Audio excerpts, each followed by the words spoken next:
L'espoir et l'humiliation, Eleanor Ashworth l'avait appris, étaient les deux faces d'une même pièce perfide, et il y avait longtemps qu'elle avait cessé de la lancer. La pluie tombait sans relâche contre la fenêtre de sa chambre, un tambourinement incessant qui semblait faire écho à la douleur sourde qu'elle portait toujours dans sa poitrine, et quelque part au loin, le tonnerre grondait, bas et menaçant, dans le ciel de Londres, comme si les cieux eux-mêmes se souvenaient de ce qu'elle ne pourrait jamais oublier. 3 ans s'étaient écoulés depuis ce bal de la Saint-Jean,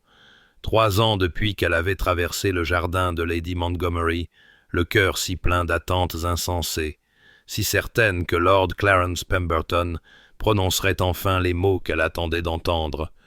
Et pourtant, le souvenir restait aussi frais et vif que s'il datait de la veille.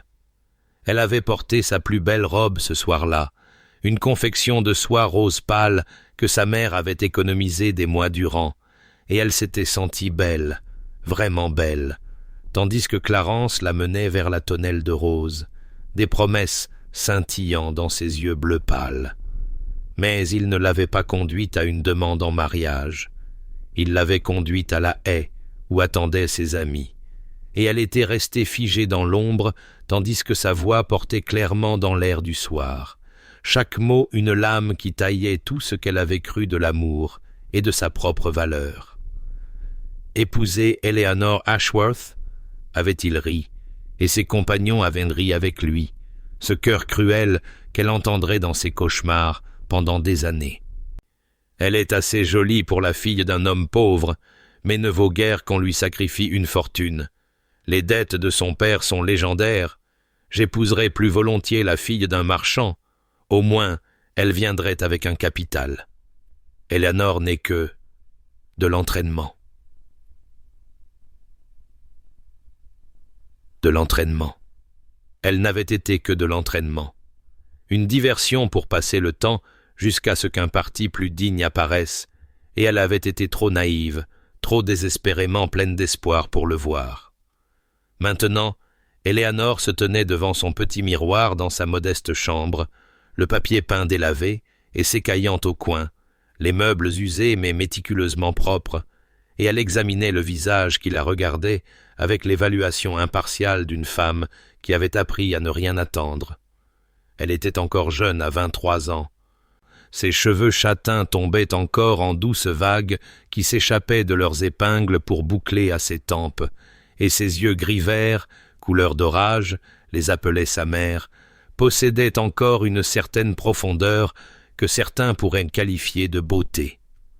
Le petit grain de beauté, au-dessus du coin gauche de sa bouche, attirait toujours le regard quand elle parlait,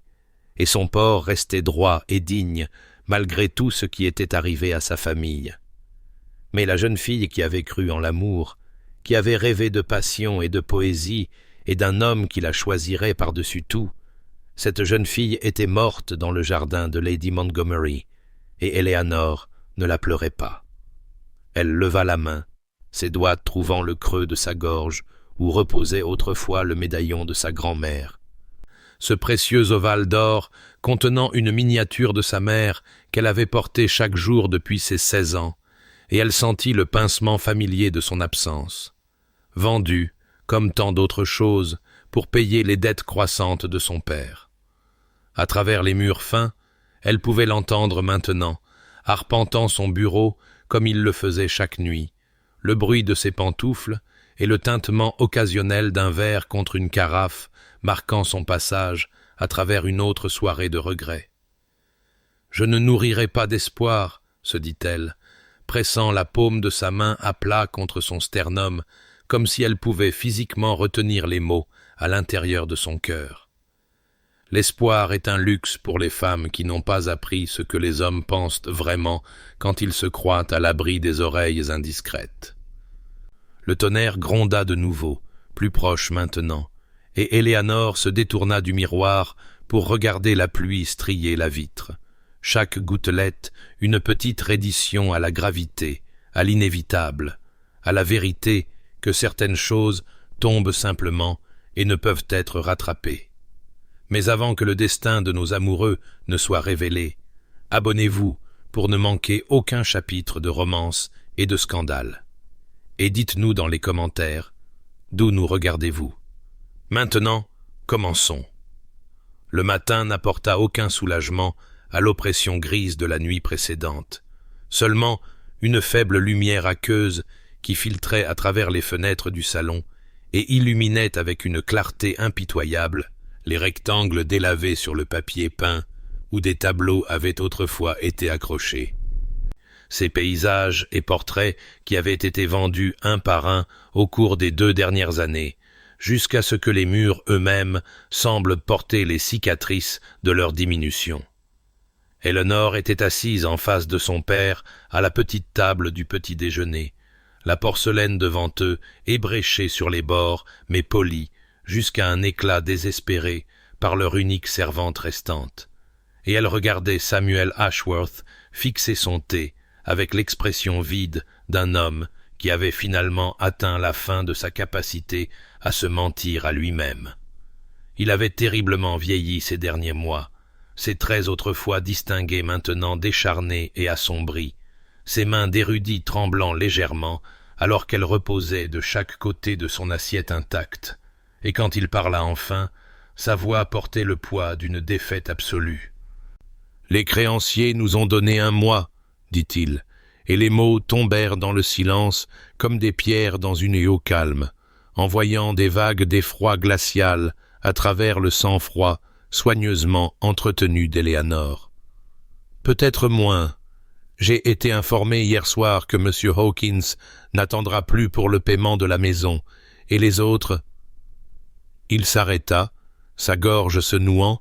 et Eleanor vit avec un pincement au cœur que des larmes s'accumulaient dans ses yeux bleus délavés, des larmes qu'il était trop brisé pour même cacher. « Je ne t'ai donné que mon nom et mes regrets. S'il existe un chemin vers la sécurité, Eleanor, tu dois le prendre.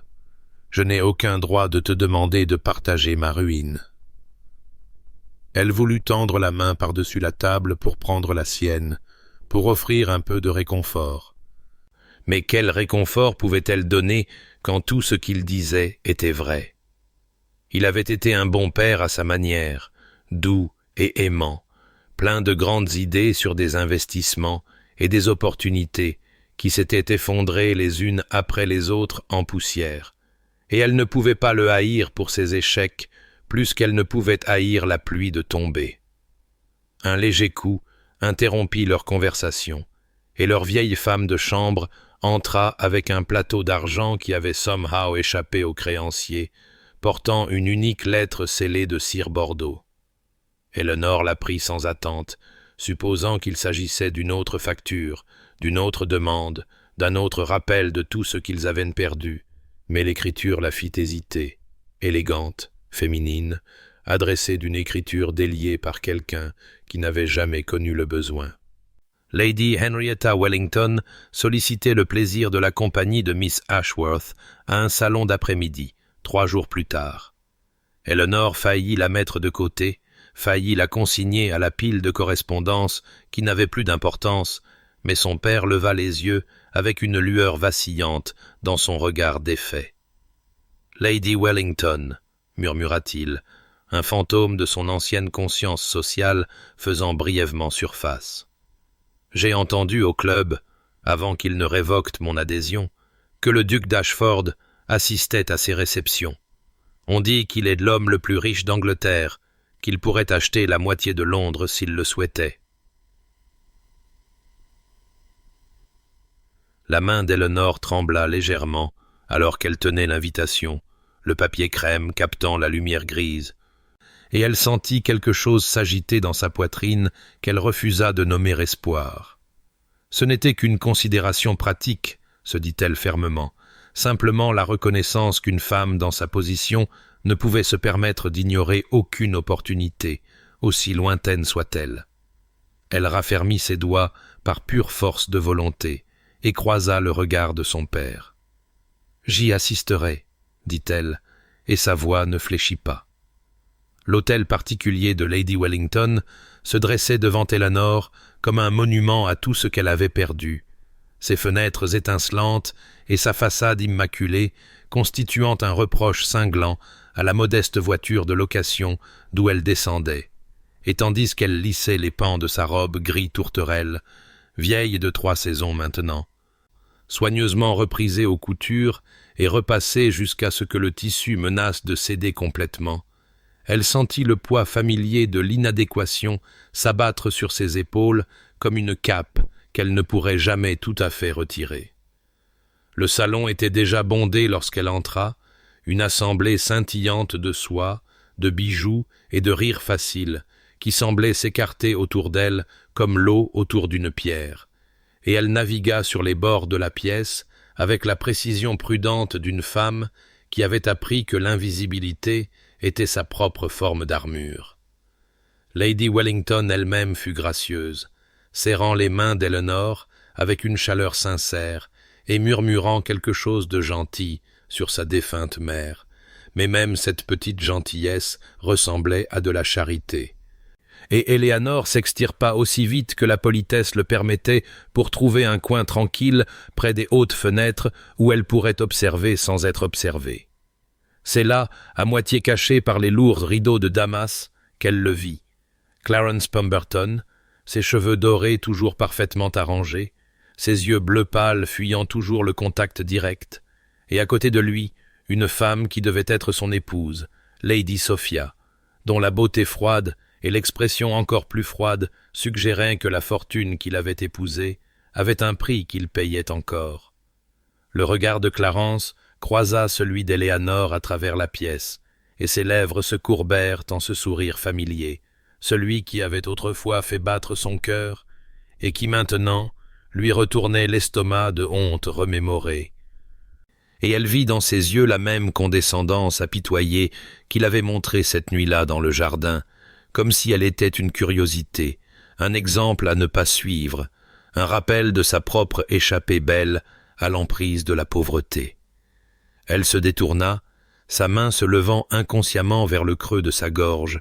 et se trouva interpellée par une matrone au visage agréable dont elle ne saisit pas le nom, une femme qui semblait déterminée à discuter des perspectives de mariage de chaque gentleman éligible présent. « Et que dire du duc d'Ashford ?» demanda la femme, désignant vaguement l'autre côté de la pièce. « On dit qu'il doit se marier bientôt, que sa tante y a tout à fait insisté. Assurément, toute jeune dame aurait de la chance d'attirer son regard. » Elinor rit, et le son fut amer même à ses propres oreilles, façonné par des années de déception et la piqûre fraîche du sourire moqueur de Clarence. « J'épouserai n'importe quel homme sauf lui, » dit-elle clairement, sa voix portant plus loin qu'elle ne l'avait prévu dans une soudaine accalmie de la conversation environnante. « On dit qu'il est froid comme une statue de marbre et 2 fois plus dur. Je veux la sécurité, pas une vie de gel. » Le rideau à côté d'elle bougea, et le cœur d'Éléanor s'arrêta alors qu'une silhouette s'avançait, incroyablement grande, aux larges épaules, avec des cheveux sombres et des yeux de la couleur des mers d'hiver qui se fixèrent sur son visage avec une intensité qui lui coupa le souffle. Le parfum de santal et de cèdre lui parvint avec des notes de cuir, et elle sut avec une horrible certitude que c'était le duc d'Ashford, qu'il avait entendu chaque mot, qu'elle venait d'insulter l'homme le plus riche d'Angleterre en face. Ses joues s'enflammèrent de mortification, mais quelque chose d'obstiné en elle refusa de se recroqueviller, et elle releva le menton même si la chaleur se propageait dans son cou, rencontrant son regard indéchiffrable avec ce qui lui restait de dignité. Il l'étudia un long moment, son expression ne révélant rien, puis il inclina la tête dans le plus bref des acquiescements et s'éloigna sans un seul mot, laissant Éléanor tremblante dans son sillage et se demandant si elle venait de détruire la dernière chance qu'elle aurait jamais. Éléanor se dirigea vers le hall d'entrée avec ce qu'elle espérait paraître être un calme digne, plutôt que la fuite désespérée que c'était vraiment. Son cœur martelant contre ses côtes et ses joues brûlant encore du souvenir de ses yeux de mer d'hiver fixés sur son visage, mais elle n'avait pas fait 10 pas que Lady Wellington se matérialisa à son coude, avec la grâce exercée d'une femme qui avait passé des décennies à naviguer dans les courants perfides de la société. « Ma chère Miss Ashworth, » dit Lady Wellington, sa voix basse et son expression soigneusement neutre, « je me demande si vous pourriez m'accorder un moment avant de partir. Sa grâce, le duc d'Ashford, a demandé une audience privée avec vous, et j'ai offert l'usage de mon bureau à cet effet. » Les mots frappèrent Éléanore comme un coup physique, et pendant un instant fou, elle songea à refuser, à fuir dans l'après-midi gris, et à ne jamais regarder en arrière. Mais la main de Lady Wellington la guidait déjà dans un couloir bordé de portraits d'ancêtres au visage sévère, et Éléanore se trouva trop abasourdie pour résister, son esprit parcourant toutes les raisons possibles pour lesquelles un homme qu'elle venait d'insulter publiquement pourrait vouloir lui parler seul, et n'en trouvant aucune qui ne se termine par sa destruction sociale complète. Le bureau était petit et richement meublé, lourd de l'odeur du cuir et des vieux livres, mais sous ces odeurs familières, Éléanore détecta autre chose, du santal et du cèdre, plus fort maintenant dans l'espace confiné, et elle sut avant de se retourner qu'il était déjà là, debout devant la fenêtre, où des nuages d'orage se rassemblaient en masses violettes menaçantes au-delà de la vitre. Lady Wellington se retira avec une plaisanterie murmurée, et le léger clic de la porte se fermant derrière elle sembla sceller le destin d'Éléanore aussi sûrement que n'importe quelle cellule de prison. Le duc ne se retourna pas immédiatement, lui laissant un moment pour étudier la largeur de ses épaules, la ligne rigide de sa colonne vertébrale, la façon dont ses mains, grandes, remarqua-t-elle, avec de longs doigts, étaient jointes derrière son dos, avec une tension qui démentait son calme apparent. Quand il lui fit enfin face, son expression était aussi indéchiffrable qu'elle l'avait été dans le salon, mais il y avait quelque chose d'évaluateur dans son regard,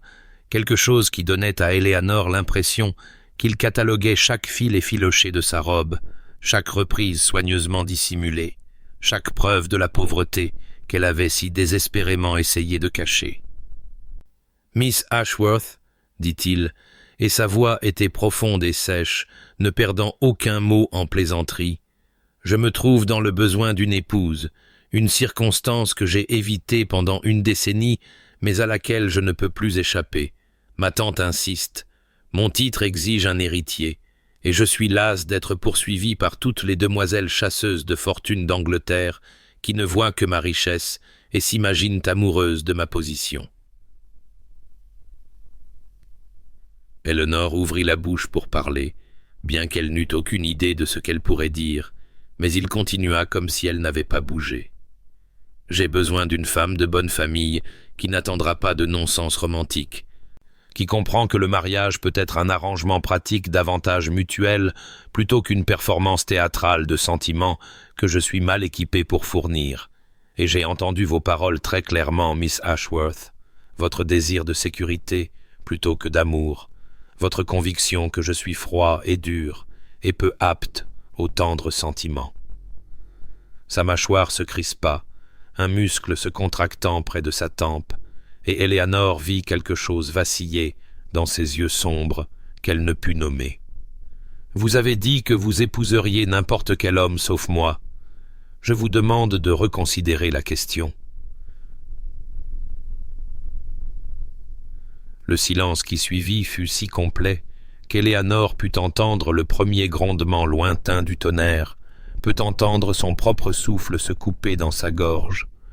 put entendre l'espoir fou et impossible qu'elle avait juré de ne plus jamais ressentir monter en elle malgré tous ses efforts pour le réprimer. « Je vous offre mon nom, ma protection, et ma parole que vous ne manquerez jamais de rien, » continua-t-il, sa voix baissant d'un ton, chaque mot précis et délibéré. « Je ne prétendrai pas offrir l'amour, je ne sais pas si j'en suis capable, mais je ne vous mentirai jamais, ne vous ferai jamais honte, et ne vous donnerai jamais de raison de regretter cet arrangement. » Éléanore pensa aux larmes de son père, aux créanciers qui tournaient comme des loups, aux mois, peut-être moins, avant que tout ce qui leur restait ne leur soit enlevé, et elle pressa sa main à plat contre sa jupe pour cacher son tremblement alors qu'elle rencontrait le regard inébranlable du duc d'Ashford.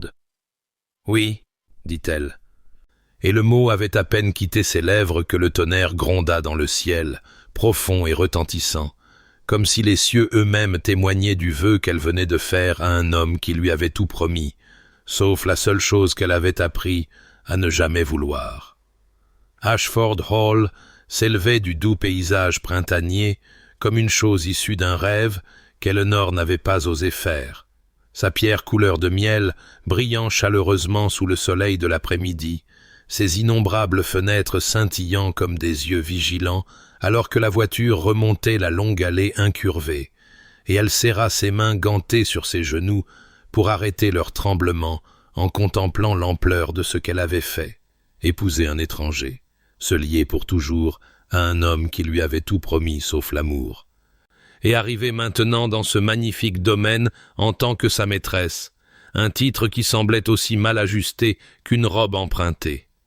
Le mariage avait été discret, presque expéditif, célébré dans une petite chapelle de Londres avec seulement son père et Lady Wellington comme témoins. Et le duc, son mari, elle devait apprendre à penser à lui comme son mari, avait prononcé ses vœux de cette même manière sèche et précise qu'il utilisait pour tout, ne trahissant aucune émotion, alors qu'il glissait un anneau d'or à son doigt et scellait leur arrangement avec le plus bref contact possible de ses lèvres sur les siennes. Maintenant, alors que des laquais en livrée immaculée descendaient les larges marches de pierre pour s'occuper de la voiture, Elinor prit une profonde inspiration et se rappela le marché qu'elle avait conclu. La sécurité en échange d'attente, le confort en échange d'espoir, et si son cœur souffrait d'une solitude qu'elle refusait de nommer, eh bien, c'était un petit prix à payer pour sauver son père de la ruine. Lady Augusta Blackwell attendait dans le grand hall d'entrée,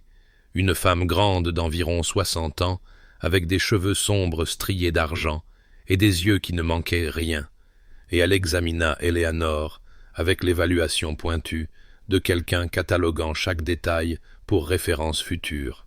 « Vous êtes donc la jeune fille qui a traité mon neveu de froid comme le marbre, » dit Lady Augusta, et Eleanor sentit la chaleur monter à ses joues, mais avant qu'elle ne puisse bafouiller des excuses,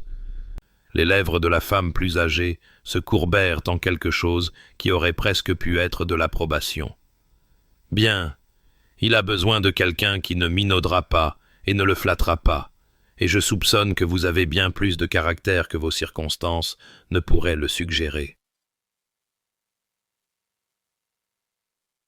Madame Harriet Fenton, l'intendante, était plus réservée, sa révérence correcte et son accueil courtois, mais ses yeux vigilants d'une manière qui dit à Eleanor qu'elle devrait gagner la confiance de cette femme plutôt que de la tenir pour acquise,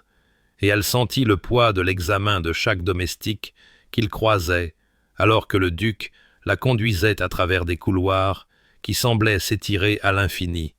devant des peintures, des tapisseries et des meubles qui coûtaient plus que la maison entière de son père.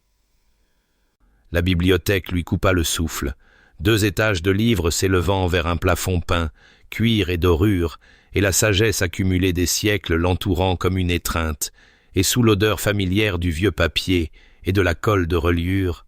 elle détecta autre chose, quelque chose qui fit battre son pouls malgré elle. Du santal et du cèdre, son parfum, marquant cet espace comme indéniablement sien. Vous pouvez utiliser n'importe quelle pièce de la maison comme vous le souhaitez, dit-il, sa voix formelle, distante, et elle hocha la tête en signe de remerciement, tandis que ses yeux s'arrêtaient sur un volume usé, posé ouvert sur le bureau massif. Les sonnets de Shakespeare, les pages douces, à force d'être manipulées. Et quelque chose changea dans sa compréhension de cet homme sévère et distant qui lisait de la poésie dans ses heures privées. Elle s'avança pour examiner le livre de plus près et ne vit pas le bord du tapis, usé et légèrement relevé, jusqu'à ce que son pied s'y accroche et qu'elle trébuche, un petit cri s'échappant de ses lèvres alors qu'elle basculait en avant. Mais sa main était là, chaude même à travers sa manche, ses doigts se refermant sur son coude, avec une prise ferme et incroyablement douce, et il la maintint stable pendant qu'elle retrouvait l'équilibre, la tenant pendant un battement de cœur, puis un autre, ses yeux bleus foncés fixés sur son visage, avec une intensité qui lui vola l'air des poumons. Puis sa mâchoire se crispa, ce muscle se contractant près de sa tempe, et il la relâcha si brusquement qu'elle chancela. « Vous devriez vous reposer après votre voyage, » dit-il, et il était parti, avant qu'elle ne puisse répondre, la laissant seule dans son sanctuaire, avec le fantôme de son contact brûlant à travers sa manche, et un vœu se formant dans son esprit avec une clarté désespérée. Je n'espérerai pas plus que ce qu'il a offert. Je ne serai pas assez sotte pour tomber amoureuse d'un homme qui m'a dit clairement qu'il ne peut pas m'aimer en retour. Je me contenterai de la sécurité. Je le ferai. Je le dois. Les jours qui suivirent s'installèrent dans un schéma qu'Éléanore ne pouvait tout à fait nommer. Un rythme de petits déjeuners pris dans un silence quasi total à une table qui aurait pu accueillir 30 personnes. D'après-midi passés à errer dans des pièces si exquisément meublées qu'elle craignait de toucher quoi que ce soit de peur de laisser une marque de son indignité sur la soie et l'acajou, et de soirées où elle se retirait tôt dans ses magnifiques appartements plutôt que de s'asseoir seule dans des salons conçus pour des rassemblements qu'elle n'organiserait jamais. Car Ashford Hall, découvrit-elle, fonctionnait avec la précision d'une belle horloge, chaque domestique connaissant sa place et son but, chaque repas apparaissant exactement à l'heure prévue, chaque feu allumé et chaque bougie mouchée sans aucune instruction de sa part, laissant Éléanore se demander ce qu'une duchesse était censée faire lorsque la maison avait parfaitement fonctionné pendant des décennies sans elle. C'est cette inutilité agitée qui la poussa dans les jardins un doux matin de printemps, l'air doux avec la promesse de chaleur et suave du parfum des jacinthes et des premières roses, et elle parcourut les allées de gravier sans destination précise, simplement reconnaissante de bouger, de faire autre chose que de s'asseoir dans sa belle prison et de contempler l'étrange demi-vie qu'elle avait choisie. Les jardins étaient magnifiques, bien sûr, tout à Ashford Hall était magnifique. Mais alors qu'Eléanore passait devant parterre après parterre de fleurs soigneusement entretenues, elle se mit à chercher quelque chose qu'elle ne pouvait trouver, une fleur particulière, qui aurait fait de cet endroit étranger un foyer. Et lorsque Lady Augusta apparut à ses côtés avec cette capacité déconcertante que possédait la femme plus âgée de se matérialiser précisément au moment le plus inattendu, Éléanore s'entendit dire « Ma mère cultivait des camélias blancs. Elle en avait toute une bordure sous la fenêtre de son petit salon, et je l'aidais à les entretenir quand j'étais petite, mais je n'en vois aucun ici. » Les yeux vifs de Lady Augusta s'adoucirent presque imperceptiblement, alors qu'elle répondait « La défunte duchesse préférait les roses, j'en ai peur, et Henry n'a pas pensé à changer les plantations, mais il est vrai qu'Henry pense à très peu de choses au-delà de ses métayers, de ses livres et des murs qu'il a si soigneusement construits autour de lui. » Il y avait quelque chose de pointu dans cette observation, quelque chose qui invitait à la confidence, et Éléanore se retrouva à marcher aux côtés de la femme plus âgée, tandis que Lady Augusta parlait de son neveu par fragments et aperçut. Comment il avait été un enfant solennel, observateur, et trop conscient des tensions entre ses parents. Comment il était devenu un homme qui montrait son affection par des actes plutôt que par des mots. Comment les domestiques l'adoraient malgré sa réserve, parce qu'il se souvenait de chaque nom, de chaque famille, de chaque problème qui frappait ceux qui étaient sous sa protection. Éléanore écoutait et s'interrogeait, et lorsque leur chemin les amena près du bord des jardins, à la française, où le terrain descendait doucement vers le village des métayers, elle vit une silhouette qu'elle reconnut, grande, aux larges épaules, indubitable, debout à côté d'un cottage usé par le temps, parlant avec un homme qui serrait sa casquette dans des mains durcies par le travail. Elle s'arrêta sans le vouloir, à moitié cachée par une haie fleurie, et regarda son mari, cette statue de marbre froide, posait la main sur l'épaule de M. Thomas Reed, avec une douceur qui lui coupa le souffle, sa voix portant faiblement dans l'air printanier, alors qu'il promettait d'envoyer le médecin cet après-midi même, demander des nouvelles des enfants par leur nom,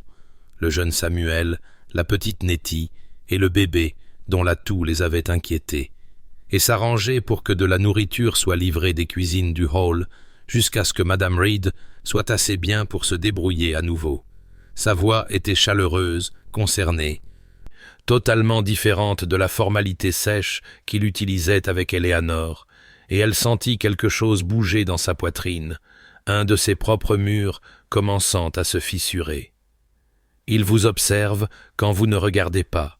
dit doucement Lady Augusta, apparaissant au coude d'Elinor, comme si elle avait su exactement ce dont Elinor serait témoin. « Mon neveu a passé 10 ans à construire des murs autour de son cœur.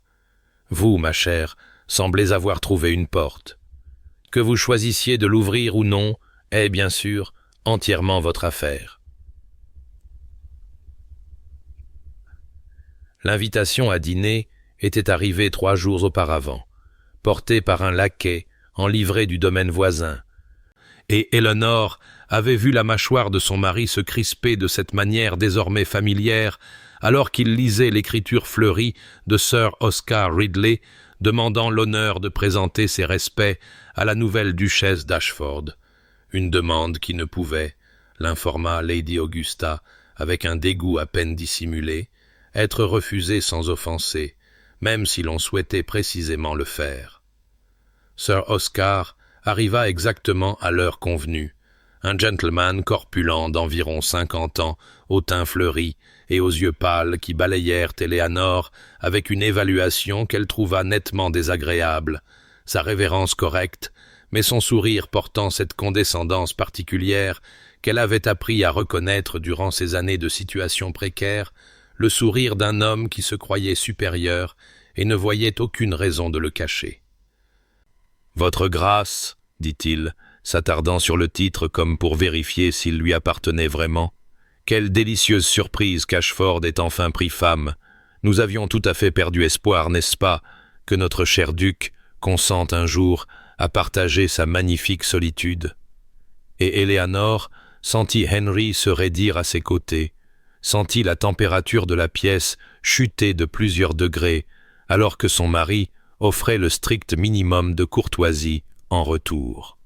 Le dîner fut un exercice d'endurance, plat après plat interminable, pendant lequel Sir Oscar pérora sur la supériorité de son domaine, de ses chevaux, de ses chiens de chasse, et surtout de ces roses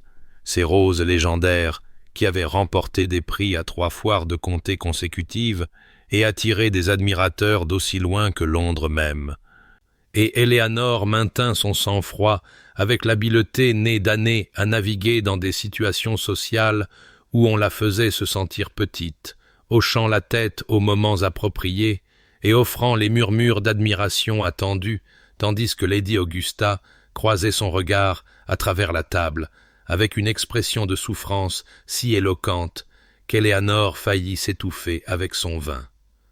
Henry parla peu, ses réponses si sèches qu'elle frôlait l'impolitesse, et lorsque Sir Oscar tourna son attention vers Éléanore avec des questions condescendantes pour savoir si elle trouvait la vie à la campagne terriblement ennuyeuse après l'excitation de Londres,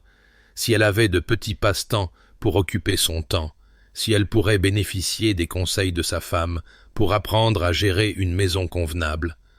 Elle répondit avec une parfaite dignité, tandis que quelque chose de chaud et de piquant montait derrière ses côtes. Ce n'est que plus tard, dans le salon, après que Sir Oscar fut enfin parti dans un nuage d'autosatisfaction et d'eau de Cologne, qu'Éléanore s'autorisa à parler, sa voix calme, mais portant clairement dans le silence soudain et béni. J'avoue que j'ai trouvé le discours de Sir Oscar sur les roses des plus éclairants. Je n'avais pas compris auparavant que la valeur d'une fleur, comme celle d'un gentleman, pouvait se mesurer entièrement à l'attention qu'elle exige et à l'espace qu'elle requiert, sans pour autant apporter quoi que ce soit de véritablement beau au jardin.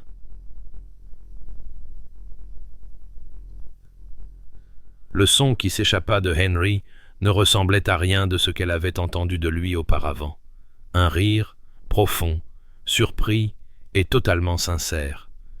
Lui échappant avant qu'il ne puisse l'empêcher, et quand elle se tourna pour le regarder, elle trouva son visage transformé, les lignes sévères adoucies par la lueur des bougies et la gaieté, ses yeux se plissant au coin d'une manière qui le faisait paraître des années plus jeune et incroyablement, dévastateurement beau. Il se reprit presque immédiatement, le rire s'estompant en quelque chose de plus calme, mais non moins chaleureux, et il la regarda avec une expression qu'elle ne put tout à fait déchiffrer en disant « Vous n'êtes pas ce à quoi je m'attendais, madame. » Eleanor sentit ses lèvres se courber malgré elle, sentit cette inclinaison familière de sa tête qui trahissait un plaisir sincère, et s'entendit répondre « Ni vous, votre grâce. » Il la raccompagna jusqu'à la porte de sa chambre, comme c'était devenu leur coutume. Mais ce soir-là, il s'arrêta sur le seuil, et elle retint son souffle, alors que quelque chose de non dit tremblait dans l'air entre eux. Mais il ne fit que lui souhaiter bonne nuit, sa voix plus basse que d'habitude, plus rauque, et quand elle ferma sa porte et s'appuya contre elle, elle pressa sa main contre sa poitrine et sentit son cœur battre la chamade sous sa paume, comme un oiseau désespéré de s'envoler. Les jours qui suivirent la visite de Sir Oscar s'installèrent en quelque chose qu'Eleanor n'avait pas osé espérer. Un rythme, une routine, quelque chose qui ressemblait presque à de la camaraderie, car Henry ne disparaissait plus immédiatement après le petit déjeuner, mais s'attardait sur son café, lui demandant son avis sur les affaires du domaine, écoutant avec une attention sincère lorsqu'elle osait des observations sur les métayers qu'elle avait rencontrés lors de ses promenades ou sur les livres qu'elle avait découverts dans la bibliothèque, et elle se surprit à attendre ces matins tranquilles avec une impatience qui l'effrayait tout en la chérissant. Il se souvenait, remarqua-t-elle avec étonnement, des moindres détails de leur conversation, qu'elle préférait son thé avec du citron plutôt que du lait, qu'elle trouvait l'exposition et du salon du matin plus agréable que la grandeur de la salle à manger formelle, qu'elle avait mentionné une fois en passant un penchant pour la poésie des romantiques, et chaque petite preuve de son attention atterrissait sur son cœur comme une pierre jetée dans une eau calme, envoyant des ondes qu'elle ne pouvait contenir. C'est par un clair matin de printemps, le ciel lavé et bleu, après une nuit de douce pluie, qu'il apparut à la porte du salon du matin où elle était assise avec sa correspondance et dit, sans préambule, « Je pars à cheval inspecter les champs du Nord. Voudriez-vous m'accompagner » Eleanor sentit ses joues s'échauffer en admettant, « Je monte mal, j'en ai peur. Mon père n'a jamais eu les moyens d'entretenir des chevaux, et mon instruction s'est limitée à quelques leçons dans ma jeunesse que j'ai largement oubliées. » Mais au lieu du renvoi auquel elle s'attendait, au lieu du retrait poli de l'invitation, Henry hocha simplement la tête et dit « Alors je vous apprendrai, si vous êtes disposé à apprendre. » Les écuries sentaient le foin, le cuir et le cheval, et Eleanor se tenait à côté d'une douce jument grise, tandis que Henry renvoyait les palefreniers qui rôdaient d'un mot et se tournait vers elle avec une expression qu'elle n'avait jamais vue sur son visage auparavant, quelque chose de patient et de presque doux, et quand il guida son pied dans l'étrier et l'aida à monter, ses mains sur sa taille étaient fermes mais prudentes, et elle sentit leur chaleur même à travers les couches de sa tenue d'équitation. Il ajusta sa prise sur les rênes, ses doigts gantés couvrant les siens, et elle remarqua pour la première fois les petites cicatrices qui marquaient ses mains. Des mains de travailleurs, réalisa-t-elle, des mains qui avaient fait plus que signer des documents et tenir des tasses de thé, et quand elle l'interrogea à leur sujet, il admit qu'il travaillait souvent aux côtés de ses métayers pendant la récolte, qu'il ne supportait pas de regarder les autres travailler pendant qu'il restait oisif. Ils chevauchèrent lentement à travers des champs dorés par le soleil printanier, et il parla plus librement qu'elle ne l'avait jamais entendu parler, de son amour pour cette terre qui appartenait à sa famille depuis des générations, de sa haine pour la société londonienne avec ses rituels vides et ses commérages vicieux. Et quand elle demanda, enhardie par l'aisance entre eux, « Pourquoi la poésie? Pourquoi en lisez-vous quand vous ne pouvez pas dormir ?» Il resta silencieux un long moment avant de répondre, sa voix basse et rauque. « Parce que les poèmes disent la vérité que la conversation polie interdit. » Elle lui parla alors des histoires de sa mère sur les lacs italiens, des rêves qu'elle avait nourris dans sa jeunesse de voyager pour les voir elle-même, et il écouta comme si ces rêves étaient des choses précieuses dignes d'être préservées, et Éléanore sentit l'espoir s'allumer dans sa poitrine, comme une flamme qu'elle ne pouvait éteindre, peu importe ses efforts. Le sommeil la fuyait cette nuit-là, chassée par des pensées qu'elle ne pouvait apaiser et des sentiments qu'elle n'osait nommer, et Éléanore se retrouva donc à errer dans les couloirs sombres d'Ashford Hall en robe de chambre, une unique bougie serrée dans sa main, projetant des ombres vacillantes sur les murs couverts de portraits de Blackwells morts depuis longtemps,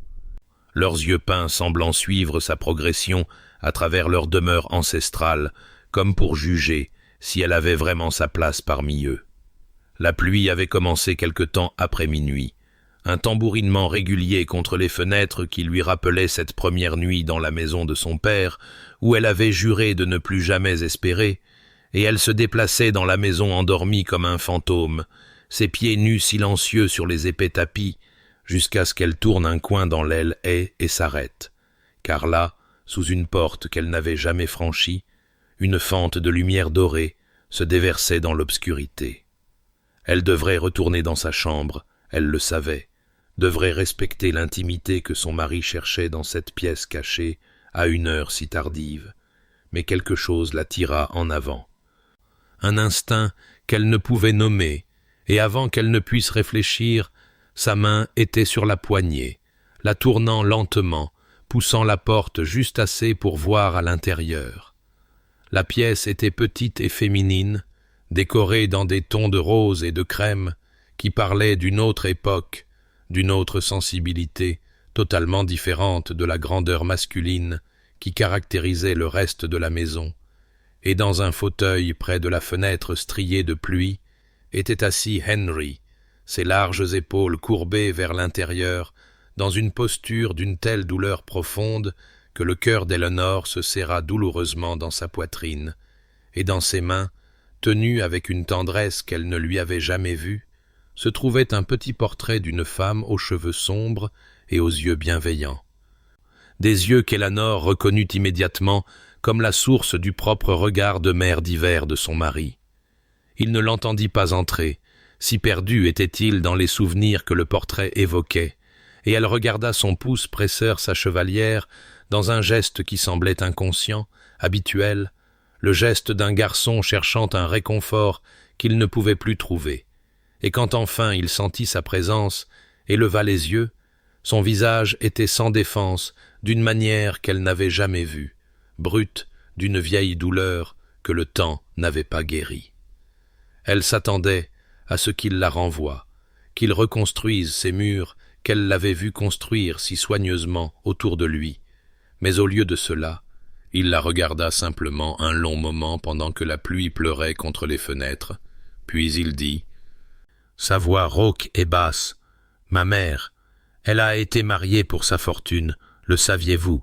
Mon père ne l'a jamais aimée, n'a jamais prétendu l'aimer. Il l'a traitée avec mépris du jour de leur mariage jusqu'au jour de sa mort, la laissant croire qu'elle ne valait rien, qu'elle était indigne de l'amour qu'elle désirait si désespérément.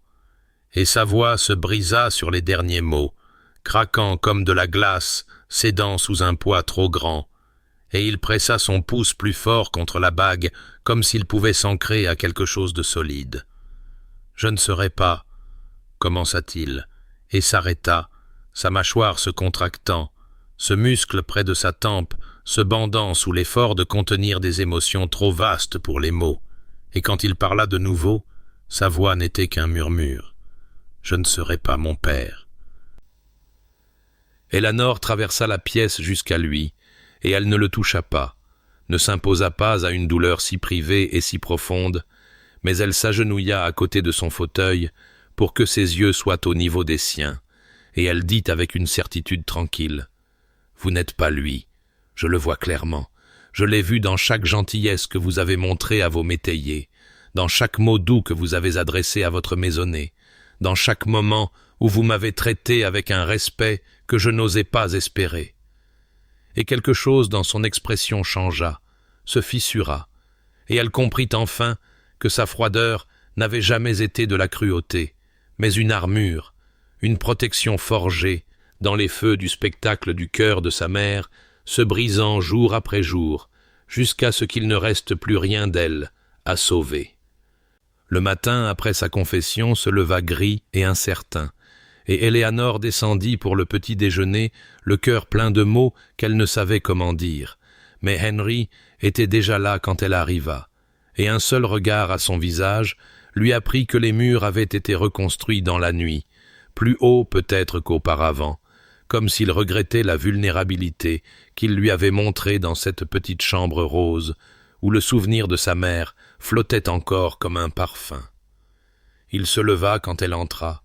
comme il le faisait toujours,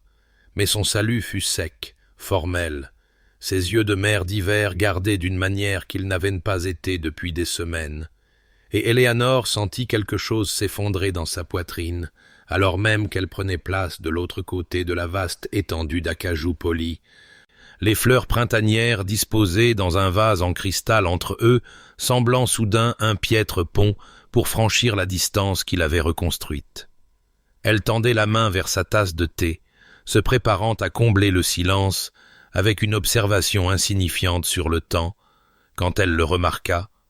un livre qu'elle n'avait jamais vu auparavant, relié en cuir bleu foncé avec des lettres dorées, placé à côté de son assiette, comme s'il avait toujours été là, comme si c'était la chose la plus naturelle du monde. Elle leva les yeux vers Henry, une question se formant sur ses lèvres, mais il étudiait son journal avec une intensité qui semblait presque désespérée, et alors elle souleva le livre avec des doigts tremblants, et l'ouvrit pour trouver page après page de gravures exquises. Les lacs italiens, rendus avec un tel détail affectueux qu'elle pouvait presque sentir le chaud soleil méditerranéen sur son visage, pouvait presque entendre le clapotis de l'eau contre la pierre ancienne, et sa gorge se serra d'une émotion qu'elle ne pouvait nommer, car il s'était souvenu, il avait écouté quand elle parlait des histoires de sa mère et de ses rêves de jeune fille, et il avait agi sur cette écoute sans annonce ni attente de remerciement. Elle le regarda de nouveau, et cette fois, il croisa son regard juste un instant avant de retourner à son journal, et à ce moment-là, sa main se déplaça sur la table pour poser sa tasse de café, et ses doigts effleurèrent les siens là où il reposait sur la couverture du livre. Le contact si bref qu'il aurait pu être accidentel, aurait pu n'être rien du tout. Sauf qu'elle le sentit comme un éclair à travers tout son corps, et elle vit sa mâchoire se crisper de cette manière familière qui signifiait qu'il ressentait quelque chose qu'il ne se permettrait pas d'exprimer. Les jours qui suivirent apportèrent d'autres moments de ce genre, de petits cadeaux apparaissant sans explication. Un nouveau châle dans la nuance précise de vert qu'elle avait admiré une fois dans une vitrine, un volume de la poésie de Wordsworth avec certains passages déjà marqués. Et Éléanore commença à comprendre que c'était ainsi qu'il parlait, non pas avec des déclarations fleuries, mais avec des actions constantes et réfléchies, avec preuve sur preuve qu'il la voyait vraiment, d'une manière que personne n'avait jamais fait auparavant. C'est Madame Fenton qui donna enfin voix à ce qu'Éléanore commençait à comprendre, la trouvant un après-midi dans son petit salon privé et s'installant dans un fauteuil avec la familiarité confortable d'une femme qui avait gagné sa place dans cette maison par des décennies de service loyal, et tandis qu'elle parlait de Henry enfant, comment il avait une fois donné son propre manteau à un garçon d'écurie grelottant, comment il avait pleuré pendant 1 semaine à la mort de sa mère, puis n'avait plus jamais pleuré. Éléanore sentit la dernière de ses défenses s'effondrer, et quand l'intendante dit doucement Il n'est pas froid, votre grâce, il est prudent, il y a une différence. » Eleanor comprit enfin qu'elle avait rompu toutes les promesses qu'elle s'était faites, qu'elle tombait amoureuse de son mari avec une profondeur et une intensité qui la terrifiaient, car elle avait été blessée auparavant, avait appris l'amère leçon de l'espoir trahi, mais cela semblait différent, semblait être quelque chose qui valait le risque d'être brisé, et elle ne savait pas si elle devait pleurer de joie ou de peur de ce qu'elle s'était permis de devenir.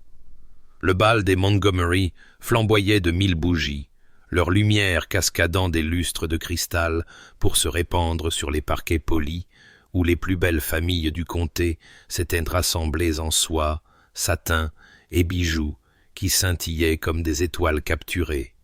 et Eleanor se tenait au seuil de la grande salle de bal, le cœur battant si fort qu'elle était certaine que cela devait être visible à travers la soie saphir de sa robe, cette robe que Henry avait choisie lui-même, lui avait présentée ce matin-là dans une boîte doublée de papier de soie, disant seulement que la couleur lui rappelait quelque chose de précieux, et elle n'avait pas compris jusqu'à ce qu'elle attache le pendentif de sa mère autour de son cou, et voit à quel point le bleu profond du tissu correspondait parfaitement aux pierres qui reposaient contre sa peau. Comment il avait planifié cela, avait pensé à elle, avait voulu qu'elle porte un morceau de son cœur dans cette arène scintillante où elle serait jugée, mesurée et jugée, digne ou non. Sa main se posa au creux de son dos, alors qu'ils entraient, chaude et stable à travers les couches de tissu, et elle se sentit se redresser sous ce contact, sentit le courage affluer en elle depuis ce point de contact comme s'il versait sa propre certitude dans ses veines, et lorsque le majordome les annonça, sa grâce le duc d'Ashford et sa grâce la duchesse d'Ashford. La mère de visage qui se tourna vers eux contenait de la curiosité et de l'évaluation, mais aussi, réalisa-t-elle avec un étonnement naissant, du respect, car elle n'était plus Eleanor Ashworth, aux robes délavées et aux tableaux vendus, elle était la duchesse d'Ashford, et l'homme à ses côtés l'avait choisie, l'avait défendue, avait rempli une serre des fleurs de sa mère, parce qu'elle les avait mentionnées une fois en passant. Lady Augusta apparut à son coude en quelques instants, resplendissante en soie violette, ses yeux vifs balayant la pièce avec la satisfaction d'un général inspectant un champ de bataille déjà à moitié gagné, et elle murmura « Vous êtes magnifique, ma chère. Maintenant, allez leur rappeler pourquoi mon neveu vous a choisi. » Et Eleanor découvrit qu'elle pouvait sourire, pouvait se déplacer dans la foule avec sa main reposant légèrement sur le bras de Henry, pouvait échanger des amabilités avec des comtesses et des baronnes qui la regardaient avec quelque chose approchant l'admiration plutôt que la pitié qu'elle avait autrefois redoutée.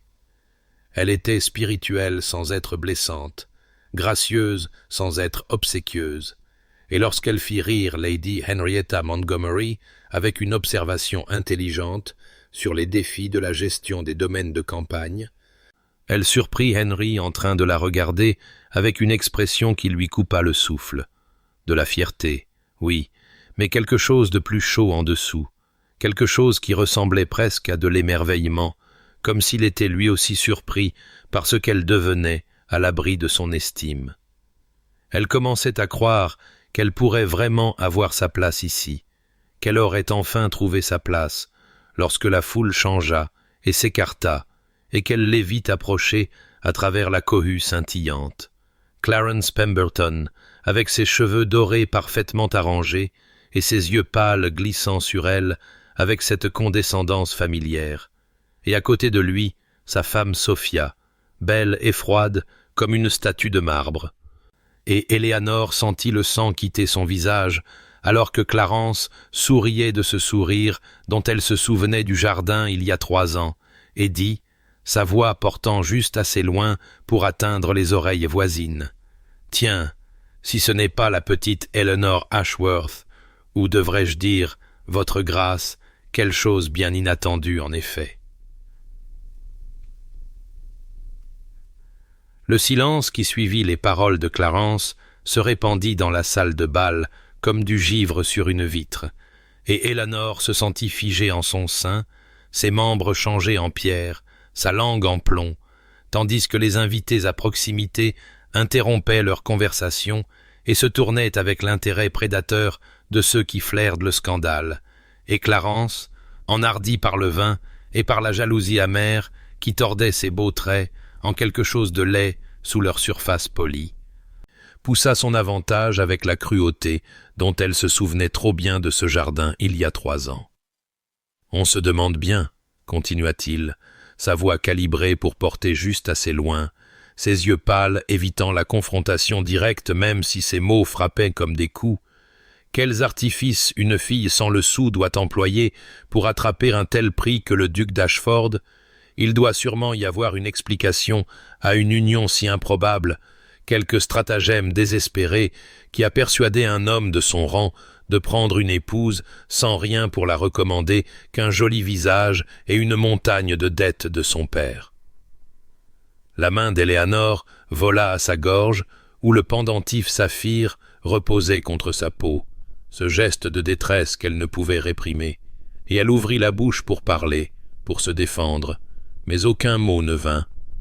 car elle était de nouveau cette jeune fille dans le jardin, entendant à travers la haie le rire des hommes qui ne la voyaient que comme un entraînement, comme un tremplin, comme quelque chose à utiliser et à jeter, et la honte l'envahit dans une vague qui menaçait de l'engloutir entièrement. Mais alors Henry bougea, un seul pas en avant, qui commanda d'une manière ou d'une autre l'attention de chaque œil dans cette salle scintillante, et quand il parla, sa voix était basse, contrôlée, froide comme les mers d'hiver, et tranchante comme de l'acier forgé, et bien qu'il ne l'élevât pas au-dessus d'un ton de conversation, chaque syllabe porta à travers le silence soudain et absolu, avec le poids d'un glas. « Vous parlez d'artifice et de piège, Lord Pemberton, dit-il, et l'utilisation du titre formel était en soi une insulte.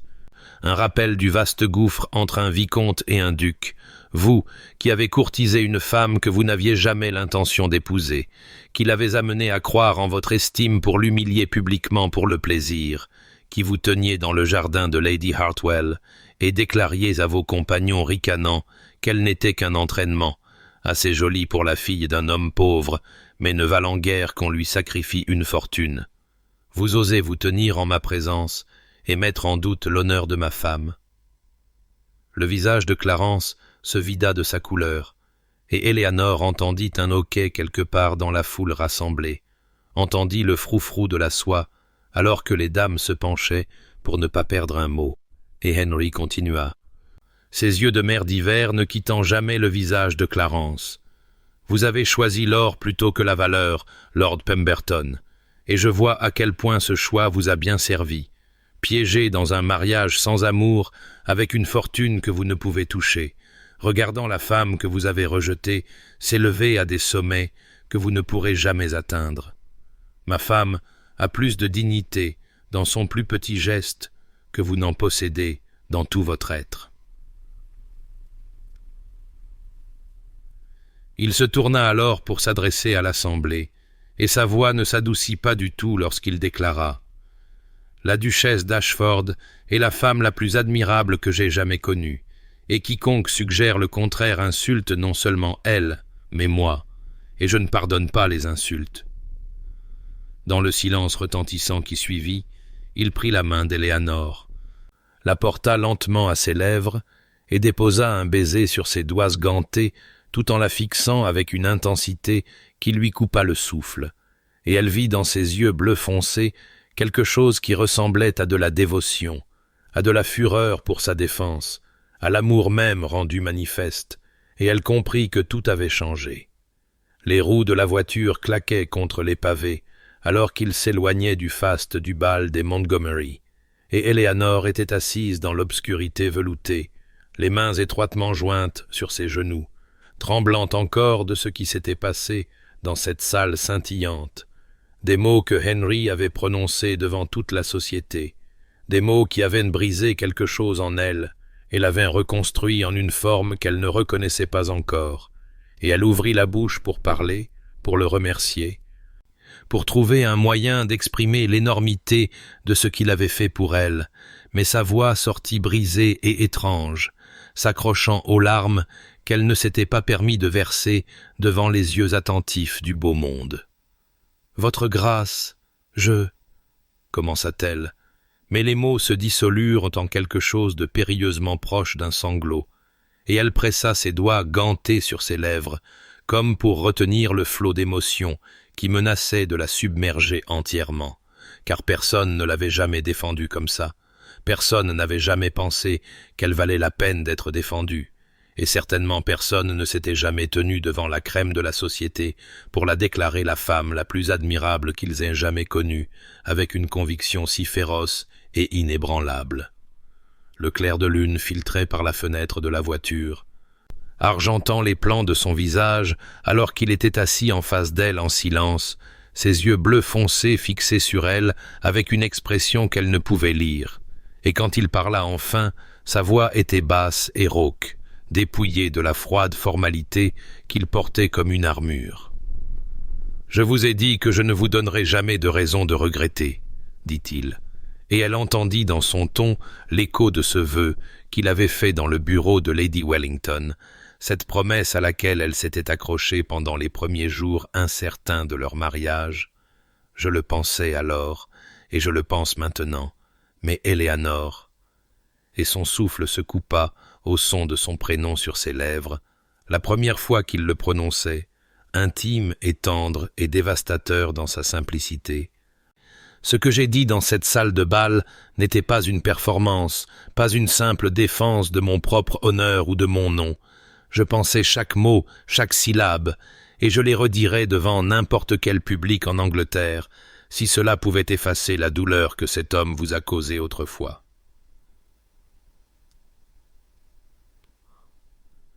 La voiture tangua alors qu'il tournait dans la longue allée menant à Ashford Hall,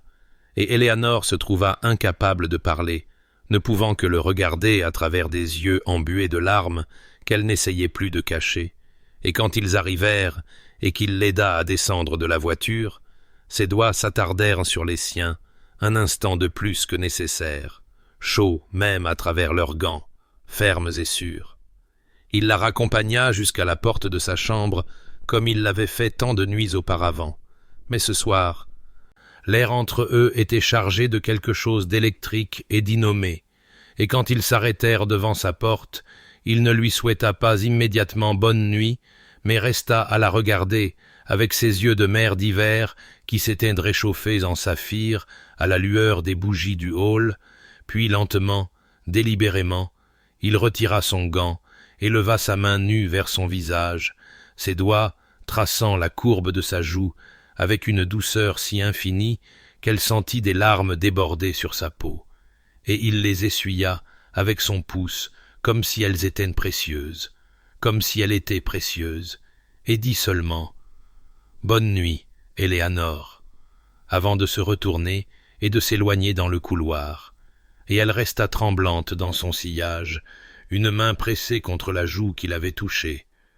sachant avec une certitude terrible et merveilleuse qu'elle l'aimait complètement, désespérément, irrévocablement, et terrifiée au-delà de toute mesure qu'il puisse ne jamais ressentir la même chose. Les jours qui suivirent le bal des Montgomery se déroulèrent comme les pétales des roses d'été s'ouvrant au soleil, chacun révélant une nouvelle facette de l'homme qu'Éléanore avait épousé, une nouvelle preuve que le duc froid et distant qu'elle avait cru qu'il était n'avait jamais vraiment existé, mais n'avait été qu'un masque porté par un homme qui avait appris trop jeune que la vulnérabilité invitait à la douleur, et maintenant ce masque glissait, tombant pièce par pièce pour révéler la chaleur en dessous, et elle se sentait étourdie par sa découverte. À bout de souffle face à la certitude croissante que quelque chose de fondamental avait changé entre eux cette nuit au clair de lune où il lui avait touché la joue et prononcé son nom comme si c'était une prière. Il recherchait constamment sa compagnie maintenant, apparaissant dans la salle du petit déjeuner avant qu'elle n'ait fini sa première tasse de chocolat, s'attardant sur son café pour lui demander son avis sur les affaires du domaine, le drainage des champs inférieurs, la réparation des cottages des métayers, la sélection d'un nouvel intendant pour les propriétés du Nord, et écoutant avec une attention sincère lorsqu'elle osait des observations, ses yeux bleus foncés se réchauffant en saphir, tandis qu'elle parlait, ce muscle de sa mâchoire se détendant d'une manière qu'elle avait appris à reconnaître comme du plaisir. Ils chevauchaient ensemble dans les matins dorés, sa patience infinie alors qu'il guidait ses progrès en équitation, et dans la bibliothèque pendant les longues soirées d'été, il lisait côte à côte dans un silence complice, où il lui lisait à voix haute des volumes de poésie pendant qu'elle travaillait à sa broderie, sa voix profonde enveloppant les vers comme du velours autour de bijoux, et parfois elle levait les yeux pour le surprendre en train de la regarder avec une expression qui faisait vaciller son cœur contre ses côtes. De petits cadeaux commencèrent à apparaître sans annonce ni explication. Une nouvelle tenue d'équitation en vert forêt profond, dont il avait dû remarquer que c'était sa couleur préférée, bien qu'elle ne se souvienne pas l'avoir jamais mentionnée, drapée sur le fauteuil de son salon un matin. Une première édition de Persuasion de Miss Austen qu'elle avait admirée dans la vitrine d'un libraire lors de leur brève visite au village, reposant sur son oreiller un soir. Des partitions pour les airs écossais qu'elle aimait jouer, glissées entre les pages de sa correspondance. Et il n'en parlait jamais, n'attendait jamais de remerciements, ne reconnaissait même jamais leur existence lorsqu'elle essayait d'exprimer sa gratitude, changeant simplement de sujet, avec ce léger raidissement de sa mâchoire qu'elle comprenait maintenant comme signifiant qu'il était ému, mais ne pouvait le dire. La maisonnée remarqua le changement. Elle pouvait le voir dans les regards entendus échangés entre les laquais, dans l'adoucissement des traits sévères de Madame Fenton, dans la façon dont les femmes de chambre souriaient en voyant le duc et la duchesse se promener ensemble dans le jardin, sa main trouvant la sienne aussi naturellement que la respiration, et la tenant alors qu'il flânait le long des roses qui fleurissaient en profusion le long des allées de gravier. Des roses de toutes les couleurs, cramoisies, dorées et roses pâles, leur parfum lourd dans l'air chaud. Et pourtant, Éléanore remarqua avec un petit pincement au cœur qu'il n'y avait toujours pas de camélia blanc parmi elles, ces fleurs que sa mère avait aimées, bien qu'elle ne les ait mentionnées qu'une seule fois, il y a si longtemps maintenant. Lady Augusta la trouva là un après-midi, debout devant un parterre de roses jaunes, le visage tourné vers le soleil. Et les yeux vifs de la femme plus âgée ne manquèrent de rien alors qu'elle observait. « Je ne l'ai jamais vue comme ça, ma chère. En 30 ans, je ne l'ai jamais vue comme ça, et je commence à croire que j'avais raison à propos de cette porte. » Le cœur d'Éléanore se gonfla de quelque chose de périlleusement proche de la joie, d'un espoir si féroce qu'il l'effrayait, car elle avait espéré auparavant et en avait été détruite, s'était tenue dans un autre jardin se croyant aimée, pour découvrir qu'elle n'était qu'un entraînement, qu'un tremplin, que quelque chose à jeter lorsqu'un meilleur parti se présenterait, et pourtant, lorsque Henry apparut à la grille du jardin et que son visage se transforma à sa vue, lorsqu'il traversa la pelouse de son long pas et prit sa main et la porta à ses lèvres comme s'il ne pouvait s'en empêcher. Elle constata que la vieille peur, bien qu'elle murmurât encore dans les coins les plus sombres de son cœur, ne pouvait plus étouffer le cœur grandissant de la possibilité. Le soir d'été s'était installé dans cette immobilité dorée particulière qui précède un orage, l'air devenu lourd et chargé d'attente, et Éléanore était assise dans son fauteuil habituel dans la bibliothèque, sa broderie oubliée sur ses genoux, observant Henry qui se tenait près de la fenêtre avec le volume usé des sonnets de Shakespeare entre les mains, ce même volume qu'elle avait remarqué sur son bureau le tout premier jour de son arrivée à Ashford Hall, et elle se souvint avoir pensé alors combien il était étrange de trouver de la poésie en la possession d'un homme si sévère et si redoutable, ne comprenant pas encore que sa sévérité était une armure, et que son silence n'était pas le vide, mais plutôt un réceptacle rempli à ras-bord de sentiments qu'il n'avait jamais appris à exprimer. Il se détourna de la fenêtre, alors que le premier grondement lointain du tonnerre roulait sur le parc, et quelque chose dans son expression fit s'accélérer son pouls, la fit mettre de côté son ouvrage avec des mains qui tremblaient légèrement, et lorsqu'il se dirigea vers le fauteuil à côté du sien et ouvrit le livre, elle vit que les pages tombaient naturellement à un endroit bien usé par la lecture, le dos cassé là, comme si ces mots particuliers avaient été relus encore et encore au fil des années solitaires. « N'admettons aucun empêchement au mariage des âmes fidèles, commença-t-il, sa voix basse et résonnante dans la pièce silencieuse, enveloppant les vers familiers d'une intensité qui lui coupa le souffle. L'amour n'est pas l'amour s'il change quand il trouve le changement, ou s'il s'éloigne avec celui qui s'en va. Oh non, c'est un phare toujours fixe qui regarde les tempêtes et n'est jamais ébranlé.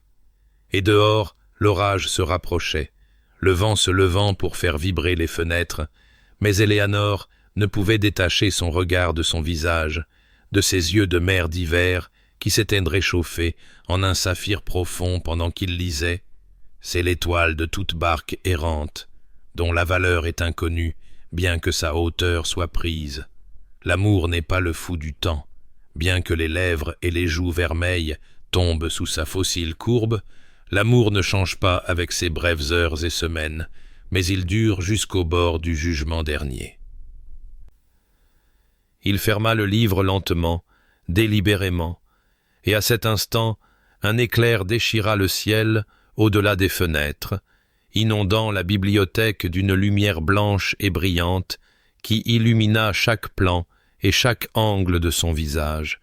et elle y vit quelque chose de nu et de sans défense, quelque chose qui fit se serrer son cœur d'un espoir désespéré. « Éléanore, dit-il, et sa voix était rauque, dépouillée de toute prétention, je dois vous montrer quelque chose. Demain, quand l'orage sera passé, viendrez-vous avec moi ?» Elle ne put cocher la tête, la gorge trop nouée pour les mots, et quand il se leva et lui offrit sa main pour l'escorter jusqu'à sa chambre, comme il l'avait fait tant de nuits auparavant, le simple contact envoya un feu courir dans ses veines, et à sa porte, il n'atteignit pas sa joue comme il l'avait fait cette nuit au clair de lune après le bal, mais prit plutôt sa main dans les siennes, la retourna avec une douceur infinie, et pressa ses lèvres au centre de sa paume dans un baiser si tendre qu'il brisa quelque chose en elle. Puis il referma ses doigts sur l'endroit où sa bouche avait été,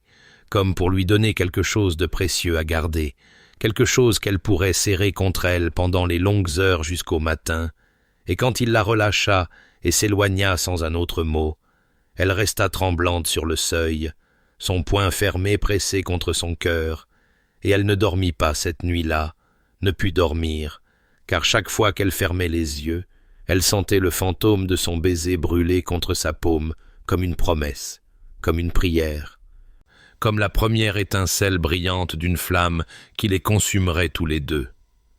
Le matin après l'orage se leva lavé, propre et brillant, le ciel d'un bleu tendre parsemé de nuages comme des flocons de coton, et Éléanore descendit les escaliers, le cœur battant si fort qu'elle pouvait le sentir dans sa gorge, au bout de ses doigts, dans la paume de sa main où le fantôme de son baiser persistait encore comme une marque. Et elle trouva Henry qui l'attendait dans le hall d'entrée avec une expression qu'elle n'avait jamais vue auparavant, quelque chose de presque nerveux, vacillant sous son calme habituel, une vulnérabilité qui lui donnait envie de tendre la main vers lui et de lisser la tension de sa mâchoire. Il lui offrit son bras sans parler, et elle le prit. Et ensemble, ils sortirent dans le matin où le monde scintillait des suites de la pluie, chaque feuille et chaque brin d'herbe orné de diamants d'humidité qui captaient la lumière du soleil et la dispersaient en minuscules arcs-en-ciel, et il la conduisit loin des jardins à la française qu'elle connaissait, au-delà des allées de roses et du lac d'agrément, vers un coin du domaine qu'elle n'avait jamais exploré, où un bosquet de chênes anciens cédait la place à une clairière dont elle ne se souvenait pas, et là se dressait une structure de fer et de verre qui semblait avoir jailli de la terre comme quelque chose d'un rêve, ses vitres captant la lumière du matin et la transformant en or liquide. « Je voulais attendre que ce soit terminé, » dit-il doucement, et sa voix était rauque de quelque chose qu'elle n'osait nommer. « Jusqu'à ce que tout soit parfait. » Et il ouvrit la porte et l'entraîna à l'intérieur, et Éléanore cessa de respirer, de penser, cessa d'être autre chose qu'une pure sensation submergée, car la serre était remplie de camélias blancs, des centaines d'entre eux, des milliers peut-être, leurs pétales cireux brillant comme des perles dans la lumière diffuse, leurs parfums délicats s'élevant autour d'elle en vagues qui la ramenèrent à l'enfance, au jardin de sa mère, à tout ce qu'elle avait perdu et pleuré, et jamais pensé retrouver. « Vous vous êtes souvenu, » murmura-t-elle, et sa voix se brisa sur les mots, et les larmes vinrent avant qu'elle ne puisse les arrêter, coulant sur ses joues, alors qu'elle se tournait pour le regarder. Cet homme qui avait écouté un seul commentaire passager, il y a des mois, et lui avait construit une cathédrale de fleurs en réponse, qui montrait son cœur non pas par de jolis discours, mais par des actions si profondes qu'elle la laissait brisée et refaite. Il s'approcha, et elle pouvait sentir son parfum sous la douceur des camélias, santal, cèdre et cuir. Ce parfum qu'elle avait fini par associer à la sécurité, au foyer, à tout ce qu'elle voulait, et quand il parla, sa voix était hésitante, chaque mot semblant lui coûter quelque chose de précieux. « Je vous ai dit une fois que je ne savais pas si j'étais capable d'aimer, » dit-il, et ses yeux de mer d'hiver s'étaient réchauffés jusqu'au plus profond saphir, en la fixant. « J'avais tort, j'attendais simplement de vous rencontrer. L'amour ne change pas avec ses brèves heures et semaines, mais il dure jusqu'au bord du jugement dernier. » Elle tendit la main vers lui alors, ses doigts se refermant sur les revers de son manteau,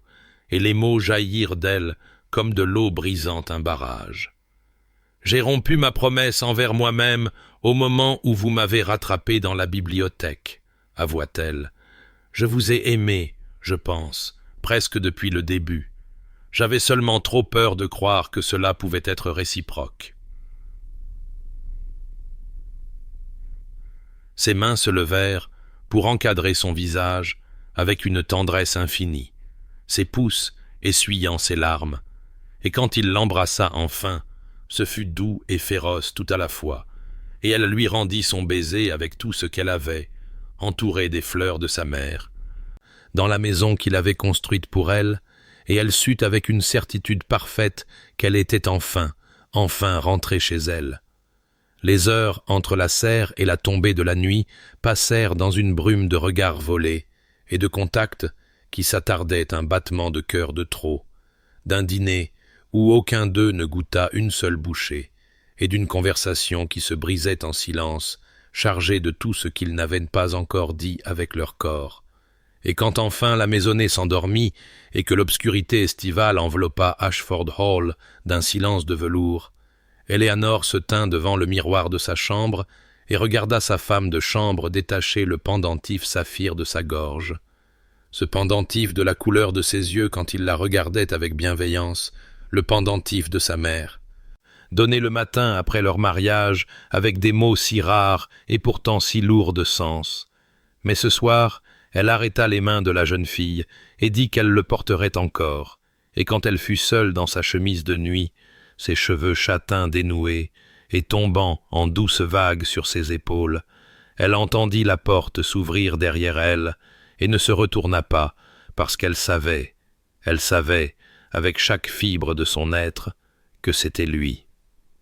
Son reflet apparut dans le miroir à côté du sien, grand, large et toujours habillé bien que sa cravate fût desserrée et ses cheveux sombres en désordre, comme s'il y avait passé les mains 100 fois en attendant, et leurs yeux se rencontrèrent dans le verre avec une intensité qui lui coupa le souffle, puis il s'approcha d'elle. Ses mains se posant sur ses épaules avec une douceur qui la fit trembler, et il pressa ses lèvres contre la courbe de son cou, juste au-dessus de l'endroit où le saphir reposait contre son pouls. Éléanore souffla-t-il contre sa peau, et elle se tourna dans ses bras, et tendit la main vers lui, le tirant vers elle, et quand leurs bouches se rencontrèrent, ce ne fut rien comme le tendre baiser dans la serre, mais quelque chose de plus profond et de plus désespéré, des mois de désir enfin autorisés à brûler. Il la souleva comme si elle ne pesait rien, et la porta jusqu'au lit où le clair de lune se déversait sur les draps comme de l'argent liquide, et chaque contact était une question répondue par la confiance. Chaque mot chuchotait un vœu plus sacré que n'importe quel autre prononcé dans une église. Et quand il s'arrêta pour sonder son visage, avec ses yeux de mer d'hiver assombris par le désir, elle le serra plus fort et dit « oui, oui, oui » avec ses mains, ses lèvres et l'arc de son corps contre le sien. Le pendentif saphir reposait frais contre sa peau échauffée, tandis qu'il la cartographiait de ses doigts respectueux, aussi doux avec elle qu'elle ne l'avait vu l'être avec personne d'autre, et elle comprit enfin que cette tendresse n'était pas de la faiblesse, mais la plus grande force qu'il possédait, le choix d'être tout ce que son père n'avait pas été, de chérir plutôt que de consommer, de donner plutôt que de prendre. Après, ils restèrent enlacés dans l'obscurité au clair de lune, sa tête sur sa poitrine, où elle pouvait entendre le tonnerre régulier de son cœur, ses doigts traçant des motifs oisifs sur son épaule nue. Et elle dit doucement « Je ne savais pas qu'il était possible de se sentir ainsi », et il pressa son front contre le sien pour qu'il respire le même air et répondit « Moi non plus, nous avons appris ensemble », et il n'y avait plus rien à dire, plus de promesses à faire, car ils s'étaient déjà tout donné, et ainsi ils étaient simplement, ensemble, complets,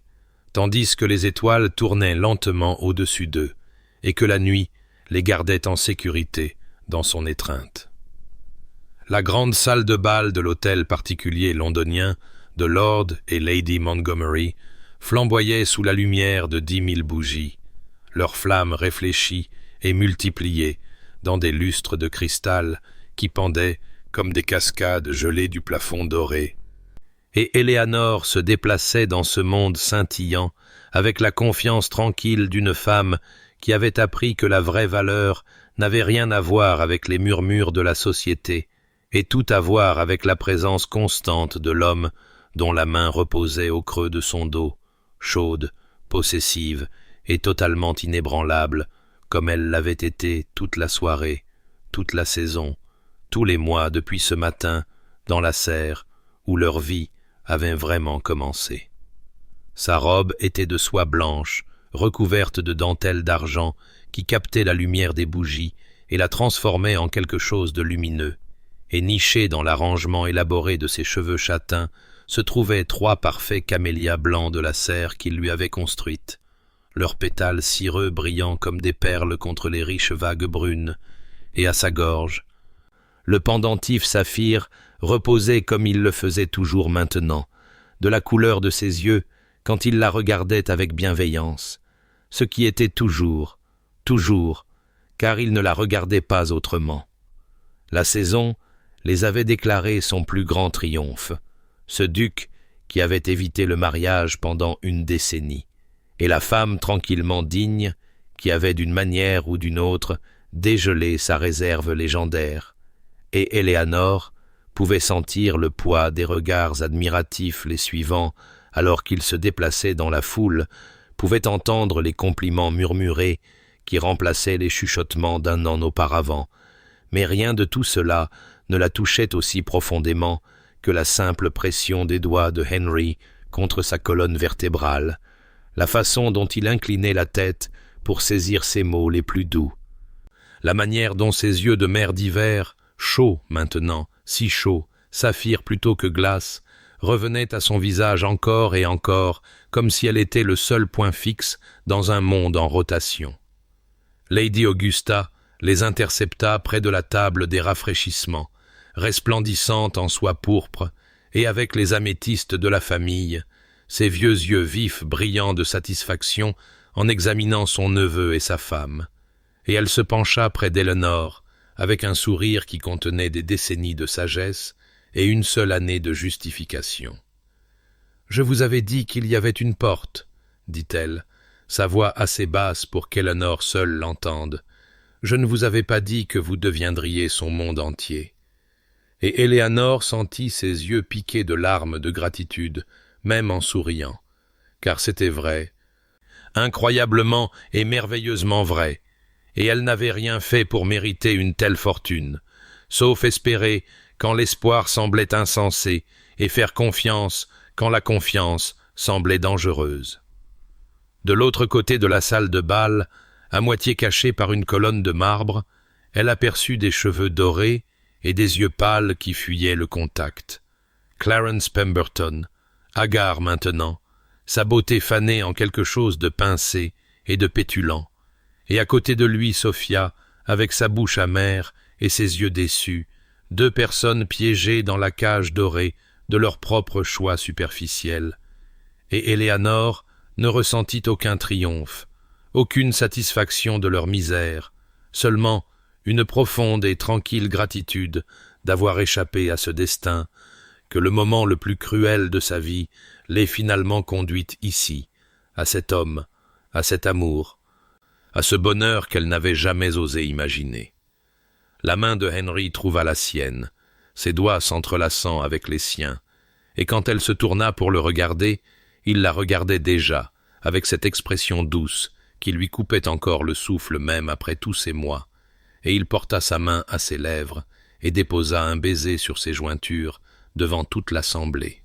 « Dansez avec moi, dit-il, et sa voix était basse et tendre et destinée uniquement à elle, malgré les centaines de témoins, et elle le laissa la conduire sur la piste où l'orchestre entama une valse, et alors qu'ils se déplaçaient ensemble en parfaite harmonie, elle sut que chaque moment de douleur et d'humiliation en avait valu la peine, chaque larme et chaque peur, parce qu'il l'avait amenée ici, dans ses bras, à son cœur, à un amour qui durerait jusqu'au bord du jugement dernier. 5 ans s'étaient écoulés depuis ce matin, dans la serre où Henry lui avait offert des camélias blancs et des mots qu'elle n'avait jamais osé rêver d'entendre. 5 ans de bonheur si complet qu'Eleanor s'arrêtait parfois au milieu de moments ordinaires, versant le thé, se promenant dans le domaine, regardant son mari lire au coin du feu, simplement pour s'émerveiller que cette vie soit vraiment la sienne. Et en cet après-midi d'automne doré, elle se dirigeait le long du sentier de gravier vers la serre,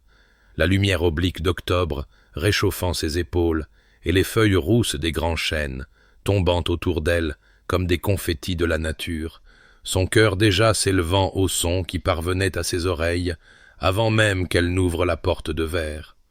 Le rire de sa fille, clair, pétillant et totalement irrésistible, la plus belle musique qu'Eleanor ait jamais connue. Camilla Rose Blackwell avait 3 ans, nommée d'après les camélias blancs qui étaient devenus le symbole de l'amour de ses parents, et elle avait les cheveux sombres de son père tombant en boucles indisciplinées autour d'un visage qui portait les yeux gris-verts de sa mère, ses yeux couleur d'orage qui s'éclaircissaient de joie, comme il le faisait maintenant, alors qu'elle se tenait sur la pointe des pieds à côté d'un camélia en pot,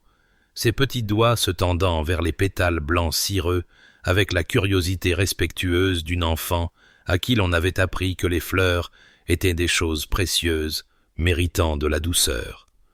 Henry était agenouillé à côté d'elle. Cet homme qu'on avait autrefois qualifié de froid comme le marbre est 2 fois plus dur, et ses grandes mains cicatrisées, des mains qui avaient rattrapé Eleanor dans une bibliothèque il y a si longtemps, des mains qui avaient construit cette serre même, des mains qui avaient bercé leur fille dès sa naissance, guidaient le toucher de Camilla avec une patience infinie, sa voix profonde et douce alors qu'il nommait chaque fleur pour elle, et quand il leva les yeux et vit Eleanor debout sur le seuil, avec la lumière d'automne dorant ses cheveux châtains. Ses yeux de mer d'hiver se réchauffèrent jusqu'à cette teinte saphir qu'elle connaissait si bien, la teinte qui signifiait l'amour, qui signifiait le foyer, qui signifiait tout ce qu'ils avaient construit ensemble à partir des ruines de ces espoirs brisés et de ces murs soigneusement construits. « Maman !» s'écria Camilla, abandonnant les fleurs pour courir vers Éléanore sur de petites jambes robustes. Et Éléanore la souleva et respira le doux parfum de ses cheveux, sentant Henry se lever et venir vers eux, sentant son bras passer autour de sa taille, comme il le faisait toujours, aussi naturel que la respiration, aussi essentiel que les battements de son cœur. « Papa dit que les fleurs blanches sont à toi », annonça Camilla, avec l'importance grave d'une enfant partageant un secret énorme. « Mais je pense qu'elles devraient être à moi, parce qu'elles sont les plus jolies. » Et Henry éclata de ce rire profond et surpris qu'Eleanor avait entendu pour la première fois à propos des roses de Sir Oscar Ridley il y a tant d'années, le rire qui lui faisait encore mal à la poitrine d'amour. « Papa, la fleur de maman est la plus jolie, » rectifia Camilla, cherchant la confirmation de son père avec ses yeux gris-verts.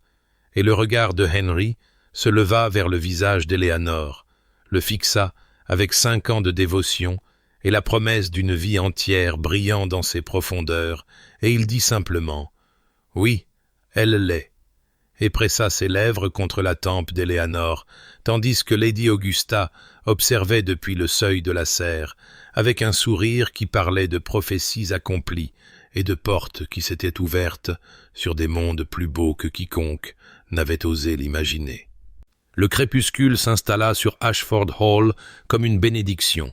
des ombres douces et violettes se rassemblant dans les coins du petit salon privé d'Éléanore, tandis que la dernière lumière dorée du soleil d'octobre peignait de longs rectangles sur le tapis usé où elle avait fait les 100 pas tant de fois dans ses premiers jours incertains. Et elle était assise maintenant, dans son fauteuil préféré, près de la fenêtre, les mains jointes sur ses genoux et ses yeux gris-verts, des yeux couleur d'orage qui avaient appris à s'éclaircir de joie, regardant le domaine où sa fille avait joué cet après-midi, où son mari s'était agenouillé parmi les camélias blancs et avait appris à leur enfant le nom des fleurs, et elle se surprit à penser à la femme qu'elle avait été 8 ans auparavant. Cette créature blessée qui s'était tenue devant une fenêtre striée de pluie et avait juré de ne plus jamais espérer, parce que l'espoir était un luxe pour les femmes qui n'avaient pas appris ce que les hommes pensaient vraiment quand ils se croyaient à l'abri des oreilles indiscrètes. Comme elle avait eu tort, cette jeune fille effrayée, avec le médaillon de sa grand-mère vendu et son cœur soigneusement verrouillé, comme elle avait eu terriblement et merveilleusement tort, car elle avait appris au fil des ans que le bon amour n'était pas un piège, mais une libération, pas une cage, mais une porte grande ouverte sur des jardins qu'elle n'avait jamais osé imaginer. Et l'homme qui avait ouvert cette porte l'avait fait non pas avec de grandes déclarations ou des promesses fleuries, mais avec 1000 petites constances, 1000 preuves silencieuses que sa parole était son serment et que son cœur, une fois donné, était donné absolument. Elle pensa à son vœu dans le bureau de Lady Wellington, prononcé de cette voix sèche et formelle, tandis que le tonnerre grondait dehors. « Je ne vous mentirai jamais, ne vous ferai jamais honte, et ne vous donnerai jamais de raison de regretter cet arrangement. » Et elle s'émerveilla de la manière dont il l'avait entièrement tenu,